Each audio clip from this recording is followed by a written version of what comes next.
Hello explorers, उम्मीद है आप लोग खैरियत से होंगे। इस month stack web development course में हम कुछ बहुत इंपॉर्टेंट चीज़ें डिस्कस करेंगे, ठीक है। तो काइंडली लाइक, सब्सक्राइब और बेल आइकन को प्रेस कर दीजिए। और आज का हमारा टॉपिक है ये। आज की क्लास में हम क्या चीज़ पढ़ेंगे। आज की क्लास में हम पढ़ेंगे फ्लेक्स के बारे में, ठीक है। फ्लेक्स बॉक्स के बारे में। What is flex box?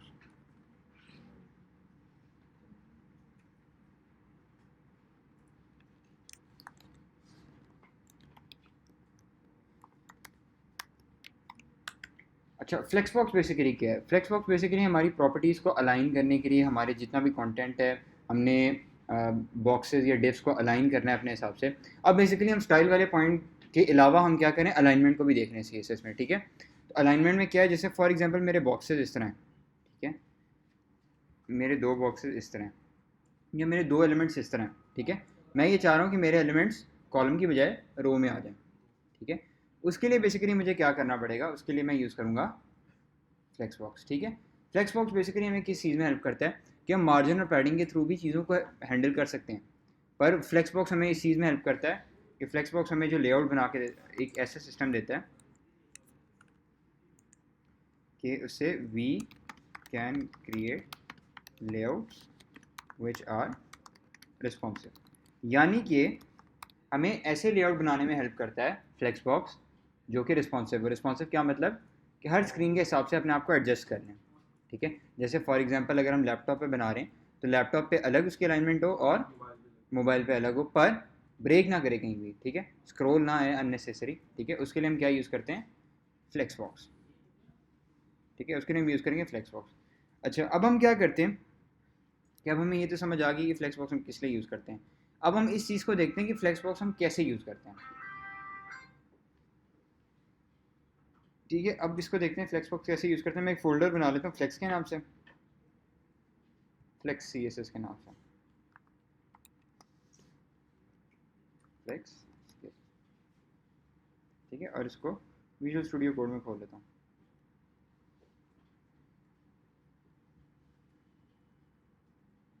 इसको मैं कह देता हूँ index dot HTML,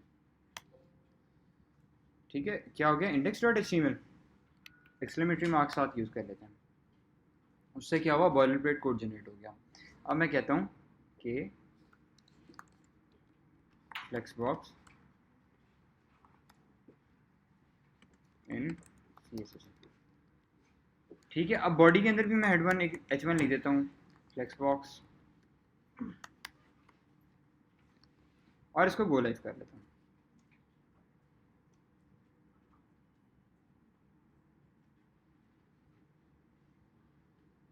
flex box, ठीक है। अब मैं क्या करता हूँ, यहाँ डिव यूज़ करता हूँ, ठीक है। और इस एक डिव के अंदर मैं क्या करूँगा, इस पेरेंट डिव के अंदर 4 डिव और बना लेता हूँ, ठीक है। डिव, या मैं इस तरह भी कर सकता हूँ, डिव मल्टीप्लाई 4, ठीक है। 4 डिव बन गए। पेरेंट डिव को मैं क्या क्लास दे दूंगा, बॉक्सेस, ठीक है।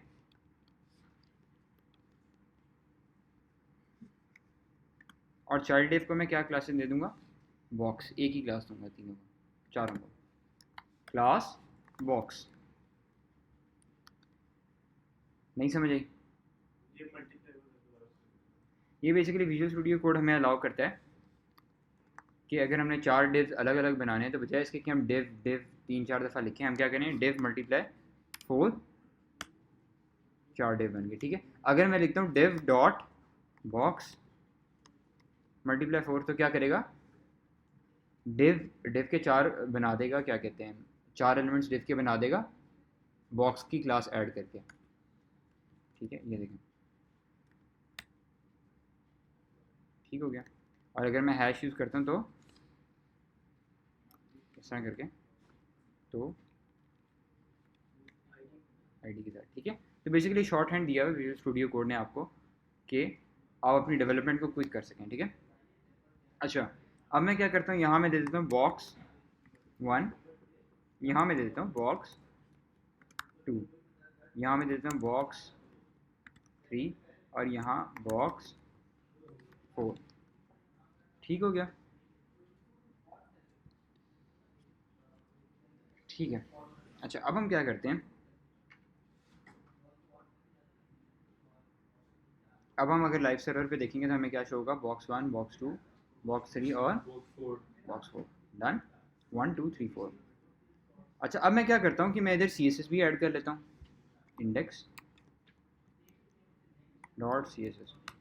ठीक है, और सी एस एस को मुझे अटैच करना पड़ेगा। अटैच किस तरह करता हूँ मैं, लिंक के थ्रू। ठीक है, लिंक रेल के अंदर क्या ऐड करूँगा, स्टाइल शीट और उसके इंडेक्स डॉट सीएसएस। ठीक है, गुड। एचरेफ के अंदर जो हमारा होगा index dot C S S. Done. ठीक है, अब हमारी index dot C S S attach होगी। हमने कौन सी क्लासेस दी हुई हैं, पेरेंट को क्या क्लास दी है, चाइल्ड एलिमेंट्स को बॉक्स। सबसे पहले हम क्या करेंगे, जो हमारा चाइल्ड है उसको प्रॉपर्टीज देंगे। जैसे बॉक्स है ना, बॉक्स में हम क्या कहते हैं कि हम दे देते हैं हाइट 60 px, या इसको कह देते हैं 250 px, विड्थ भी इतनी दे देते हैं।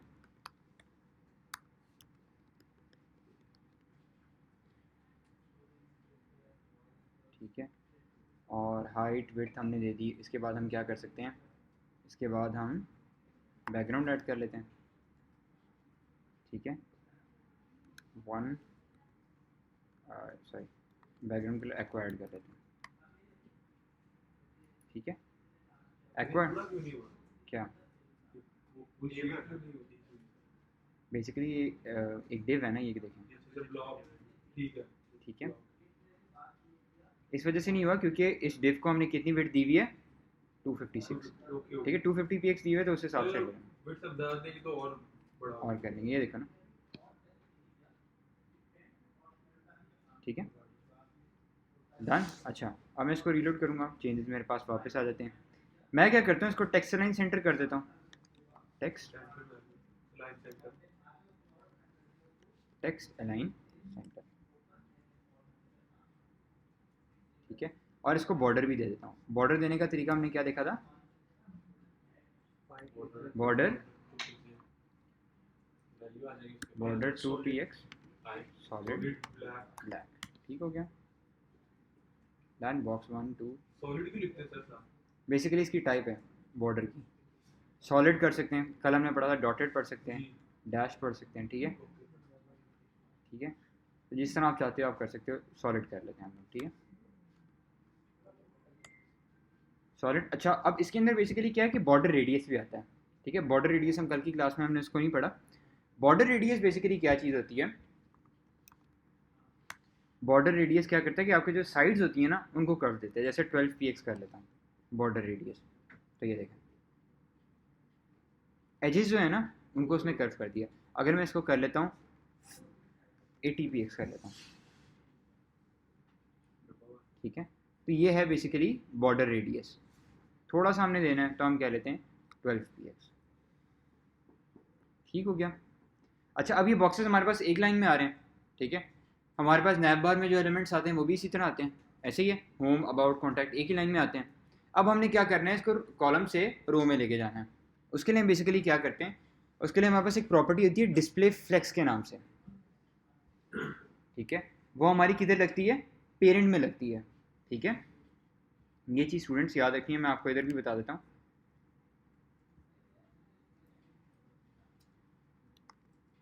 ये हमारा क्या है,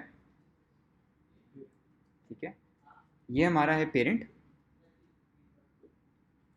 ये पेरेंट है, और इस पेरेंट के अंदर क्या है, ये चिल्ड्रन है। ऐसे ही है, ऐसे ही। अच्छा, अब ये जो पेरेंट है ना, ये वाला जो पेरेंट है इसके अंदर क्या है बेसिकली कि जो जब भी हमारा फ्लेक्स लगेगा, जिस भी चीज़ पे हमने फ्लेक्स लगाना है हमेशा उसके पेरेंट पे लगाएंगे। ठीक है, जैसे कि बॉक्स पे अगर हमने फ्लेक्स लगाना है तो हम क्या करना चाहेंगे कि अगर हमें बॉक्स पे इफेक्ट देखना है तो हम क्या करेंगे, बॉक्सेस पे लगाएंगे, जो कि है उसका पेरेंट। ठीक है, अच्छा, अब ये चीज़ याद रखनी है कि अगर मैं बॉक्स पे लगाता हूँ फ्लेक्स तो बॉक्स तक ही रहेगा। हमने बॉक्सेस पे लगाना है, बॉक्सेस पे लगाने से इन तीनों चीज़ों पे फ्लेक्स लगेगा।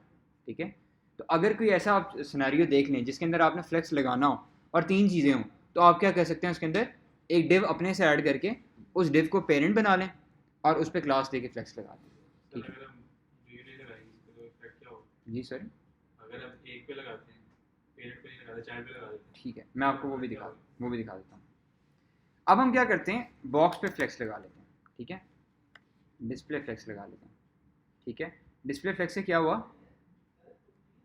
ठीक है, उसने हर एलिमेंट पे फ्लेक्स लगा तो दिया, ठीक है, पर प्रॉब्लम क्या है, अब देखें, अब बेसिकली क्या है कि एक एलिमेंट पे जब हम फ्लेक्स लगा रहे हैं तो उसने किस पे लगाया है, कलर पे और टेक्स्ट पे लगा दिया। ठीक है, जबकि अगर मैं लगाता हूँ इस पे बॉक्सेस पे, डॉट बॉक्सेस डिस्प्ले,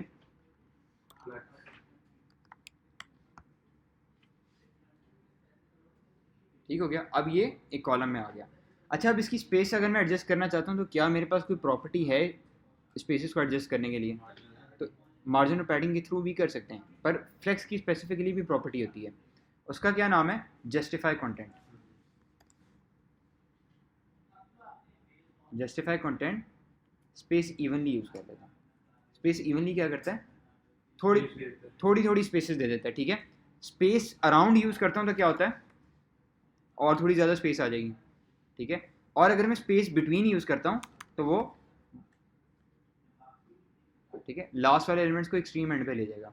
ठीक है, तो ये बेसिकली मोस्टली हम स्पेसेस ऐड करने के लिए ना स्पेस इवनली, स्पेस अराउंड और स्पेस बिटवीन यूज़ करते हैं। ठीक है, ये किस में यूज़ होता है, जस्टिफाई कंटेंट में। ठीक है, तो कभी भी आपको ऐड करना हो तो उसके थ्रू कर सकते हैं। अब फॉर एग्जांपल हमारे पास इस तरह का कोई सिनेरियो है कि फ्लेक्स तो हमारा लग ही रहा है, फ्लेक्स हमारा लग ही रहा है। ठीक है, पर प्रॉब्लम ये है कि हम चाह रहे हैं कि हमारा कॉलम में आए। ठीक है, फ्लेक्स लगने के बाद जिस तरह पहले कॉलम में आ रहा था उसी तरह कॉलम में आए, तो हमारे पास इसके लिए प्रॉपर्टी होती है फ्लेक्स डायरेक्शन। हम अपने फ्लेक्स की डायरेक्शन भी सेट कर सकते हैं, कॉलम, कॉलम रिवर्स, रो, रो रिवर्स। ठीक है, अभी रो में ना, अगर मैं रो रिवर्स कर लूँगा तो क्या होगा, 4 3 2 1, जो लास्ट वाला था वो फर्स्ट पे चला गया, रिवर्स हो गया सारा। ठीक है, ये है रो रिवर्स। कॉलम, अगर कॉलम रिवर्स करूँ तो क्या होगा, कॉलम करता हूँ सबसे पहले तो वापस उधर आ गया।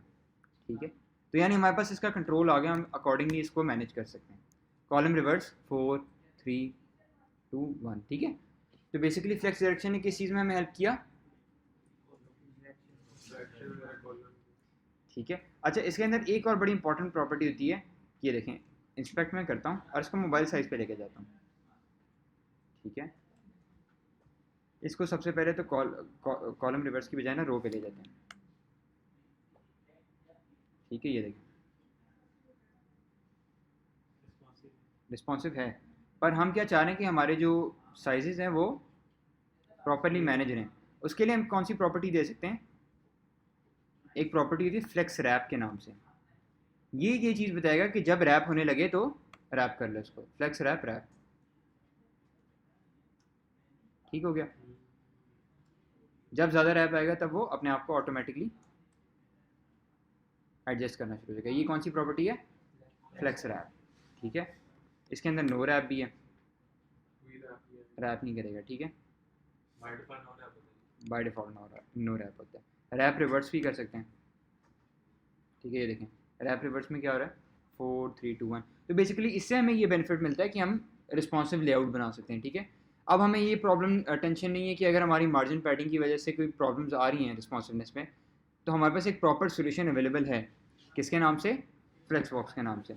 अच्छा, ये चीज़ आपने याद रखनी है कि डिस्प्ले फ्लेक्स बॉक्स भी एक प्रॉपर्टी आती है इसमें। ठीक है, ये एक इनवैलिड प्रॉपर्टी है। ठीक है, ये आपने यूज़ नहीं करनी। ठीक है, ये आपने यूज़ नहीं करनी। ठीक है, ये एक वैलिड प्रॉपर्टी नहीं है, हम यूज़ करते हैं फ्लेक्स। ठीक है, तो बेसिकली ये पूरा सिस्टम है थ्रू आउट फ्लेक्स बॉक्स का। ठीक है, इसमें कोई पॉइंट क्लियर ना हुआ आप लोगों को, क्लियर है जी जी।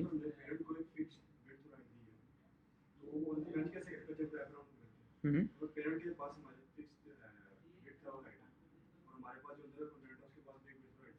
हम्म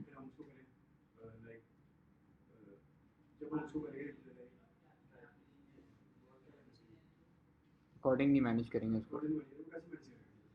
ठीक है, आप ये कह रहे हैं कि जैसे हमारे पास फॉर एग्जांपल अगर एक कंटेंट है, हमने एक बॉक्स बनाया और बॉक्स के अंदर बॉक्सेस जो हमने दिए हुए हैं, तो हम इधर भी तो हमने ऐसे ही किया हुआ है कि बॉक्स, अच्छा पेरेंट की आप हाइट और विड्थ, वैसे मोस्टली केस में जब हम फ्लेक्स देते हैं तो हाइट और विड्थ देनी नहीं पड़ती हमें, बट स्टिल मैं करके देख लेता हूँ इसको हम कर लेते हैं 450 और विड्थ इसकी दे देते हैं 450। ठीक है, तो ये देखें, तो बेहतर ये है कि हम पेरेंट के अंदर अगर हम फ्लेक्स यूज़ करें तो हम पेरेंट को विड्थ और हाइट ना दें, जो कंटेंट है अंदर उसके विड्थ और हाइट यूज़ करना है। ठीक है, अच्छा अब ये हमारे पास एक और प्रॉब्लम आती है कि हमने नैब बार बनाना होता है। नैब बार हम पहले किस तरह बना रहे थे, हेडर, और हेडर के अंदर हमारे पास एक नैव का भी टैग आता है, नैव के अंदर यूएल और एल आई, यानी एल आई मल्टीप्लाई 3 कर लेता हूँ। ठीक है, और इसमें मैं कह देता हूँ होम, अबाउट और कॉन्टैक्ट। ठीक है, इसको मैं रिमूव कर देता हूँ, होम अबाउट और कॉन्टैक्ट। ठीक हो गया। अच्छा अब बेसिकली मुझे अगर मैंने फ्लेक्स लगाना है तो मुझे किधर फ्लेक्स लगाना चाहिए, डिव बनाने की ज़रूरत ही नहीं है, मेरे पास पेरेंट है इसमें कि नहीं, एल आई पे लगाना है ना फ्लेक्स, पेरेंट इसका यूएल है। ये चीज़ याद रखनी कि पेरेंट के पेरेंट पे भी नहीं लगाना, ठीक है, नैफ पे भी नहीं लगेगा और हेडर पे भी नहीं लगेगा, जो जिस चीज़ पे लगाना है उसके पेरेंट पे आपने फ्लेक्स लगाना है। तो इधर हम क्लास दे देते हैं, class flex list, by the way ये मेरी अपनी क्लास है, आप कोई भी क्लास दे सकते हैं। ठीक है, अपनी मर्जी की कोई भी क्लास दे सकते हैं, फ्लेक्स लिस्ट, और मैं इसको कह देता हूँ डॉट फ्लेक्स लिस्ट। और डिस्प्ले फ्लेक्स करने से क्या होगा, ठीक है, ये देखो ठीक हो गया, ये एक रो में आ गया। अब हमें क्या करना है कि ये तो एक अच्छा इंप्रेशन नहीं पड़ रहा, हमें तो प्रॉपर एक नैव बार बनाना है। ठीक है, उसके लिए हम क्या करते हैं, जस्टिफाई कंटेंट, कौन सी प्रॉपर्टीज़ पढ़ी थी हमने, सेंटर भी है हमारे पास। ठीक है, अगर हमने एग्जैक्ट सेंटर में करना है तो जस्टिफाई कंटेंट सेंटर। ठीक है, और अगर मैंने यूज़ करना है, उधर आ रहा हूँ मैं, उधर ही आ रहा हूँ मैं। ठीक है, जस्टिफाई कंटेंट किस लिए यूज़ हुआ हमारा, सेंटर में करने के लिए। अच्छा सेंटर के लिए भी हम यूज़ कर सकते हैं, स्पेसेस ऐड करनी है उसके लिए भी यूज़ कर सकते हैं। ठीक है, स्पेस कौन सी ऐड करनी चाहिए, इवनली बिटवीन कह रहा हूँ, बिटवीन कर, बिटवीन ज़्यादा हो जाएगी, बिटवीन ज़्यादा ही अराउंड कर लेते हैं। ठीक है, तो ये देखें, अच्छा अब इसके अंदर डॉट आ रहा है, इस डॉट को रिमूव कैसे करेंगे, नहीं इसमें बेसिकली हमारे पास एक प्रॉपर्टी होती है लिस्ट स्टाइल नन की। ठीक है, लिस्ट स्टाइल नन क्या करता है, डॉट रिमूव कर देता है। ठीक है, तो जब भी आपने लिस्ट से डॉट रिमूव करना हो तो आप क्या यूज़ करेंगे, लिस्ट स्टाइल नन, डन। अच्छा अब बेसिकली मैं क्या करता हूँ, इसका फॉन्ट साइज भी इंक्रीज़ कर लेता हूँ थोड़ा, फॉन्ट साइज 20 px, फॉन्ट का अगर साइज इंक्रीज़ करना हो उसके लिए फॉन्ट साइज यूज़ कर लेते हैं, डन। अब मैं क्या करता हूँ, हेडर को क्लास देता हूँ माई हेडर, और यहाँ में लिख देता हूँ डॉट माई हेडर, हाइट 200 px कर लेते हैं। ठीक है, और बैकग्राउंड इसको दे देते हैं, बैकग्राउंड ऑरेंज दे देते हैं यार। ठीक है, बताता हूँ पूरा क्या, पूरा क्या नहीं हुआ,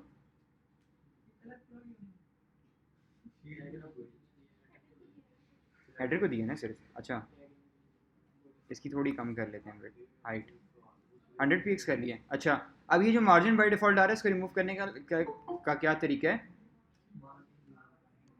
हाँ यूनिवर्सल सिलेक्टर में यूज़ कर लेता हूँ। ठीक है, ये वाला, ये किस लिए यूज़ होता है, पूरे पेज, हाँ स्टार हमारा ये एक ऐसा सिलेक्टर है जो हमें हेल्प करता है कि पूरे पेज पे अगर हमें कुछ भी लगाना है, जैसे फॉर एग्जांपल अगर मैं फॉन्ट साइज 90 px कर दूंगा तो वो फॉन्ट साइज पूरे पेज में हो जाएगा जहाँ जहाँ ये CSS लगी होगी। ठीक है, तो कहीं आपने कॉमन प्रॉपर्टी लगानी है जो हर जगह अप्लाई करनी है, तो वो स्टार के साथ यूज़ होगी। ठीक है, ये देखें, ठीक हो गया। तो यहाँ मैं क्या लिखता हूँ, मार्जिन 0, बाय डिफॉल्ट जो मार्जिन आया है उसको कर दो 0। डन। होम, अबाउट और कॉन्टैक्ट। पर इसके अंदर एक प्रॉब्लम है। प्रॉब्लम ये कि ये सेंटर में तो आ गया, ठीक है, स्पेस वगैरह हमने सारी आ गई, पर ये इधर से सेंटर में नहीं आ रहा। ऐसे ही है, हम तो चाह रहे हैं कि इधर भी सेंटर में आए ना।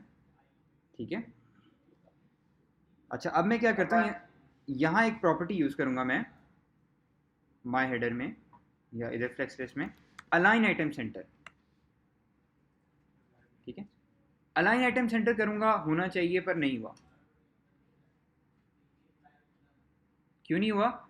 अब मैं इधर आके जब मैंने देखा फ्लेक्स लिस्ट में, तो मुझे पता चला कि भाई फ्लेक्स लिस्ट जो मैंने बनाया हुआ है, ठीक है, उसकी तो अपनी स्पेस बहुत कम है, तो अलाइन किस पे करेगा वो? ठीक है, मुझे क्या करना है, फ्लेक्स लिस्ट की भी हाइट उतनी देनी है जितनी हेडर की दी हुई है। हेडर की मैंने 100 px दी है, तो मैं इसकी क्या दूंगा, फ्लेक्स लिस्ट की भी height 100 px। Done. Home, about और कॉन्टैक्ट। कॉन्टैक्ट। अब इसको अगर मैं अलाइन आइटम सेंटर करूँ,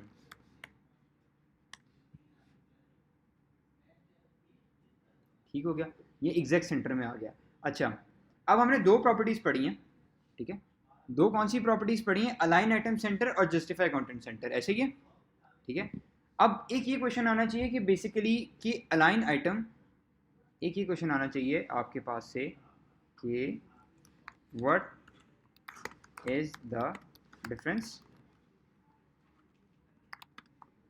बिटवीन जस्टिफाई कंटेंट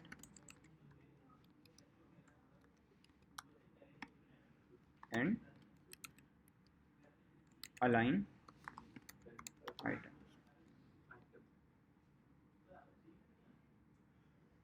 ठीक हो गया, डिफरेंस क्या है दोनों में? ठीक है, तो बेसिकली डिफरेंस स्टूडेंट्स ये चीज़ आपने याद रखनी है कि जो अलाइन आइटम होता है ना, जो आपका जस्टिफाई कंटेंट होता है, वो आपका किधर से सेंटर में करने के लिए हेल्प करता है, लेफ्ट टू राइट। लेफ्ट से राइट अगर आपने सेंटर करना हो तो आपको जस्टिफाई कंटेंट सेंटर हेल्प करता है। ठीक है, और अगर आपने इस तरह करना हो सेंटर, ऊपर से नीचे, तो उसके लिए क्या यूज़ होता है, अलाइन आइटम सेंटर। ठीक है, मैं इधर लिख देता हूँ आप लोगों को। ठीक है, यहाँ यूज़ होगा आपका अलाइन आइटम सेंटर।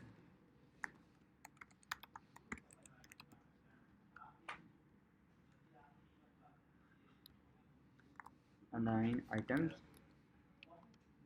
सेंटर, और यहाँ क्या यूज़ होगा, जस्टिफाई कंटेंट सेंटर। ठीक हो गया,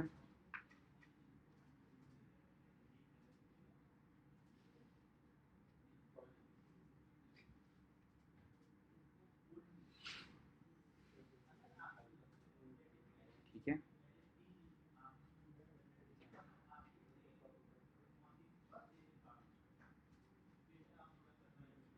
क्लियर है ये पॉइंट? अलाइन आइटम सेंटर और जस्टिफाई कंटेंट सेंटर में पॉइंट आपको समझ आ गया डिफरेंस? जी अब्दुल रहमान। जो यूज करते हैं जस्टिफाई कंटेंट, जब हम उसका कॉलम यूज करते हैं हम्म, तो लाइक आइटम प्रोवाइड करेगा। नहीं, जस्टिफाई कंटेंट का काम ही बेसिकली इस ऑर्डर में साइड होते हैं। करने का होता है। ठीक है, तो अगर आप उसको उस तरह करेंगे तो ये प्रॉपर्टी बिल्कुल दूसरे तरीके से एक्ट करेगी। कहता हूँ कि मैं फेसबुक हेडक्वार्टर की पिक्चर ले लेता हूँ। ठीक है, यहाँ मैं फेसबुक हेड, ठीक है, इसकी फेसबुक हेडक्वार्टर की पिक्चर लेके मैं सेव इमेज एज कर लेता हूँ, और इसको किधर सेव करूँगा, अपने प्रोजेक्ट में। मेरा प्रोजेक्ट कौन सा है, फ्लेक्स CSS। ठीक है, और इसका नाम दे देता हूँ HQ दे देता हूँ। ठीक है, अच्छा अब HQ के नाम से मैंने इमेज डाउनलोड कर ली। अब क्या है बेसिकली कि मैं आता हूँ index.html में, और यहाँ मैंने क्या सिनेरियो करना है, मैंने 3 बॉक्सेस बनाने, 2 बॉक्सेस बनाने सॉरी, यहाँ डिव, और डिव के अंदर मैं क्या करता हूँ कि 2 डिव्स ऐड कर लेता हूँ। ठीक है, के अंदर भी सारी डिवाइड डिव के अंदर डिव ऐड करना। अब एक डिव में मैं क्या करता हूँ, एक डिव में मैं ऐड कर लेता हूँ इमेज src./hq। अल्टरनेटिव टेक्स्ट में क्या लिख देता हूँ, हेडक्वार्टर, और यहाँ लिख देता हूँ ये। ठीक है, तो मुझे कुछ इस तरह का शो होगा। ठीक है, अब वो इमेज का जो बाय डिफ़ॉल्ट साइज़ है वो उसी को लेके आ रहे हैं। तो हम क्या करते हैं, इसको हाइट और विड्थ दे देते हैं, जैसे 100% कर लेते हैं। हाइट इसकी px में देते हैं 200 px और विड्थ 500 100%। ठीक है, थोड़ी सी और जो है इसको इंक्रीज़ कर लेते हैं। ठीक है, 500 px हो गया। अब हम बेसिकली क्या करते हैं कि जो दूसरा डिव है ना हमारा, दूसरे डिव में हम कंटेंट ऐड कर लेते हैं। ठीक है, दूसरे डिव में हम कंटेंट ऐड कर लेते हैं। क्या भला कि हम कहते हैं h1 this is my head quarter. ठीक है, और यहाँ p में क्या लिखता हूँ, लॉरम 300 कर लेते हैं। ठीक हो गया।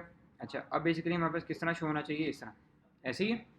मेरे पास ये सिनेरियो है कि मैंने इमेज को एक तरफ शो करवाना है और दूसरी तरफ मैंने टेक्स्ट को शो करवाना है, यानी इधर इधर इमेज आ जाए और इधर टेक्स्ट आ जाए। उसके लिए मैं क्या यूज़ करूँगा,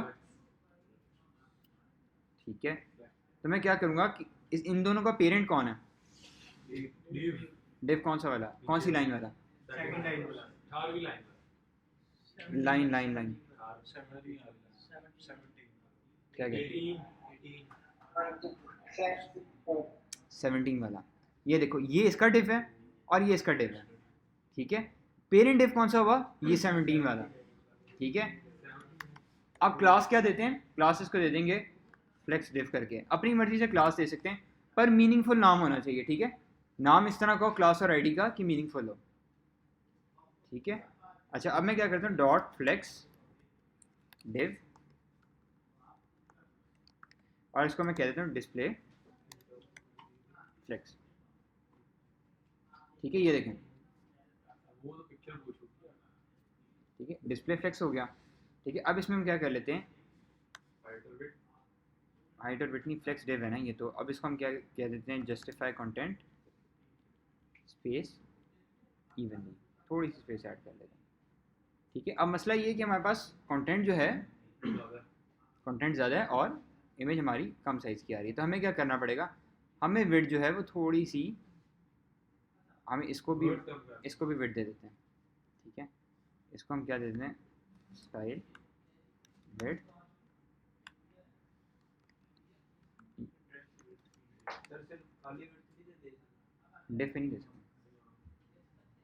डन। ठीक है, आप इसकी बजाय क्लास दे दो, मैंने इनलाइन किया है, आप कर लो क्लास एच क्यू क्लास। ठीक है, और यहाँ मैं क्या कह देता हूँ, डॉट एच क्यू क्लास और इसको मैं दे दूँगा विड्थ, यानी दोनों डिव्स को, जो फ्लेक्स के अंदर जो दोनों चाइल्ड डिव थे उनको मैंने दोनों को विड्थ दी है। ठीक है, एक को मैंने डिव दी, एक को मैंने विड्थ क्या दी, एक को मैंने 100% दे दी, एक को 50% दे दी। ठीक है, डन। ठीक है, अब इसके अंदर मैं थोड़ी सी पैडिंग भी ऐड कर लूँगा अपने हिसाब से। पैडिंग अगर मैं ऐड कर लूँ 2px, ज़्यादा कर लूँ, ठीक हो गया। पैडिंग के थ्रू मैंने एडजस्ट कर लिया। अब ये कि एक तरफ मेरी इमेज आ गई और एक तरफ मेरा टेक्स्ट आ गया। अच्छा, अब मैं ये चाह रहा हूँ कि कुछ भी ना हो, ठीक है, इमेज मेरी राइट पे चले जाए और टेक्स्ट मेरा लेफ्ट पे आ जाए। उसके लिए बेसिकली मैं क्या कर सकता हूँ, उसके लिए मेरे पास प्रॉपर्टी है कि मैंने जाना दोबारा पेरेंट पे। पेरेंट क्या था हमारा, फ्लेक्स डिव, फ्लेक्स डिव, इधर मैं फ्लेक्स डायरेक्शन यूज़ करूँगा। अभी हमारी कॉलम है कि रो है, रो है ना, रो रिवर्स कर दूंगा। ठीक है, तो ये फ्लेक्स बॉक्स इतना पावरफुल है कि आपकी, जिसे कहते हैं, चीज़ों को इस तरह मैनेज कर रहा होता है। ठीक है, ये वाला पॉइंट क्लियर हुआ है। फ्लेक्स, अब ये मैंने आपको एक प्रैक्टिकल एग्जांपल करके दिखा दिया है कि रो रिवर्स किस तरह यूज़ हो रहा है, फ्लेक्स रो रिवर्स, कॉलम रिवर्स किस तरह यूज़ हो रहा है, नैव बार पे बना के दिखा दिया और कंटेंट पे करके दिखा दिया। ठीक है, तो अब ये वाला पॉइंट क्लियर हुआ है, डन। कोई कन्फ्यूजन हो कुछ, नैव बार अगर हम ना करें, मतलब नैव बार अगर हम ना ऐड करें कोई मसला नहीं है। अगर आप ये कह रहे हैं, ये जो नैव हमने ऐड किया था सिमेंटिक एचटीएमएल वाला, ये वाला, आप ये कह रहे हैं कि ये जो हमने नैव ऐड किया, ये वाला, ये हमने क्यों किया, ये बेसिकली जैसे हेडर होता है ना, उसी तरह नैव होता है नेविगेशन के लिए, सिर्फ HTML को बताने के लिए। और लाइक आप ये कह लें कि साइड पे ऐड करने से कोई इसका फ़र्क नहीं पड़ेगा। नेविगेशन के लिए यूज़ होता है। जो नैव बार होता है ना, बेसिकली जो हमारी ये देखें ना, the nav element represents a section of page that links to other pages. ठीक है, नैव बार हमारा क्या होता है बेसिकली, जो भी आपके ऊपर की साइड होती है ना, जैसे मैं आपको दिखाता हूँ, बूटस्ट्रैप की साइड खोल के दिखा देता हूँ। ये जो आपको नज़र आ रहा है ना, ये हेडर है, हेडर के अंदर इन्होंने नैव ऐड किया, यानी नैव बार। नैव बार का क्या मतलब होता है, जो एक पेज से दूसरे पेज पे जाता है। ठीक है, जो कंटेंट एक पेज से दूसरे पेज पे लेके जा रहा है, टॉप पे है अगर, उसको हम क्या कहेंगे, नैव बार। ठीक है, नैव का फुल फॉर्म क्या हुआ, नेविगेशन। ठीक है जी, क्लियर हुआ पॉइंट? किसी की कोई कंफ्यूजन हो? You want to put your document section or header के अंदर? नहीं, हेडर में तो नहीं आता। किसके अंदर? इस एप्लीकेशन में होगा ऐड, चेक कर लेते हैं कि इसने भी कहीं हेडर यूज़ किया होगा। ये देखें, ठीक है, ये कंटेंट इसने सारा मेन में ऐड किया हुआ है। ठीक है, इसको भी चेंज कर सकते हैं। चेंज कर सकते हैं इसको, पर वही बात है, रिफ्रेश करोगे तो दोबारा चला जाएगा। ठीक है, तो वो आपके एंड पे ही होता है, वो ऑफिशियल साइट पे नहीं चेंज होता। हाँ जी, क्या कह रहे थे आप? सेक्शन, आई गेस इसने सेक्शन शायद यूज़ नहीं किया, इसने मेन ही यूज़ किया हुआ है। इसने मेन ही यूज़ किया हुआ है, डेव यूज़ किया है, मेन यूज़ किया है इसने, और हेडर यूज़ किया है। हेडर के अंदर देखें नैव यूज़ किया हुआ है। ठीक है, और इसने यूज़ किया हुआ है, फुटर भी यूज़ किया होगा, यकीन है, ये फुटर यूज़ किया हुआ है। ठीक है, तो बेसिकली इससे क्या होता है, हमारी साइट बेहतर परफॉर्म करती है। तो बेहतर है कि हम एक अच्छी अप्रोच से काम करें। ठीक है, क्लियर हो गया? क्या चीज़? क्योंकि कोड नीचे है बेटा, ये देखो, ऊपर कर लूँगा तो आ जाएगा। कंटेंट करने के लिए वो ये कह रहा है कि इस पे क्लिक करें, ये मेरी ट्रेड कर देने। अच्छा, वो तो हमें सिंपल एंकर टैग लगाना पड़ेगा साथ इसमें। एंकर टैग मतलब कंटेंट नहीं, कंटेंट जैसे आपने पूरी वो कोड को कंटेंट कर दिया, कंटेंट नहीं, कमेंट किया। अच्छा, आप कह रहे हैं कि कोड को कमेंट कैसे करना है? बेसिकली कोड को कमेंट करने का क्या तरीका होता है, HTML के जो कमेंट होते हैं ना, वो किस तरह होते हैं कि इस तरह यूज़ करते हैं। ये देखें, इसके दरम्यान में मैं जो भी लिखूंगा वो एज अ नोट कंसिडर होगा, यानी वो मेरे कोड में इंक्लूडेड नहीं होगा, यानी कोड में वो वर्किंग नहीं करेगा, पर एज अ कमेंट या एज अ निशानी मेरे पास रह जाएगा। ठीक है, कि अगर बाद में मैंने इसको ओपन करना हो तो मैं कर सकता हूँ, यानी अनकमेंट करना हो तो कर सकता हूँ। यानी फॉर एग्जांपल मैंने एज अ रेफरेंस रखा हुआ है कुछ, तो मैं देख सकता हूँ। ज़्यादा कमेंट्स नहीं ऐड करने चाहिए साइट पे। ठीक है, वो एक अच्छा इंप्रेशन नहीं होता, अच्छी प्रैक्टिस नहीं है। पर कोड लिख रहे हो तो कमेंट्स ऐड करने चाहिए। कमेंट्स ऐड करने चाहिए। ताकि कोई अगर दूसरा बंदा वो कोड देख रहा है तो जो विजिबिलिटी है, रीडेबिलिटी है, हम्म, वो इजीली अंडरस्टैंड कर सके कि आपने वहाँ पे क्या लॉजिक है। अच्छी प्रैक्टिस है कमेंट यूज़ करना, बट बहुत ज़्यादा अननेसेसरी कमेंट्स यूज़ नहीं करने। ठीक है, कमेंट्स अगर आप एक्सप्लेनेशन के लिए दे रहे हो कि थोड़ा बहुत दे रहे हो तो गुड टू गो। ठीक है, पर अगर आप इस तरह जैसे अभी हमने किया हुआ है और 4-5 आपकी कुछ 50 या 60 लाइनें कमेंट में आ रही हैं, तो वो एक अच्छी इंप्रेशन नहीं है। ठीक है, तो कोशिश करनी है कि अननेसेसरी कमेंट्स ऐड मत करें। और बता देता हूँ कि अगर हमने लाइक अपने कोड को कमेंट करना हम किस तरह कर सकते हैं, कि मैं कोड को क्लिक करूँगा, यानी कोड को सेलेक्ट करूँगा, जो भी मेरा कोड है, कंट्रोल/, ठीक है, तो मेरा कोड कमेंट हो जाएगा। ठीक है, कीबोर्ड के थ्रू हम इस तरह कर सकते हैं।